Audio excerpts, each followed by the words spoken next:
kapansin-pansin nga na nangangapa pa rin nga itong si Makmak sa kanyang kauna-unahang boxing tournament at lumalamang nga ang kalaban.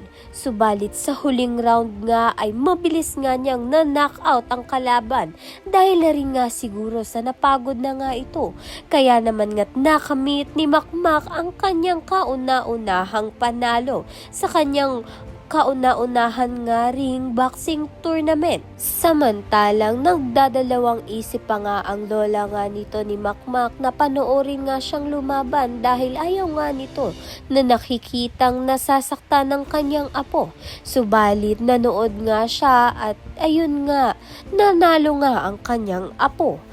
Sa kabilang banda naman nga napahanga nga ni Makmak itong si Kaloy. Si Kaloy ang ama nga nito ni Lance at mukhang si Lance na nga ang susunod na makakalaban nga nito ni Makmak. Kaya naman nga't kinikailangan nga ni Makmak ng sapat nga na practice upang sa gayon ay matalo nga niya itong si Lance na mayabang. Kaya naman nga't yan at iba pa ang dapat nating pakaabangan. Maraming salamat sa iyong panunood.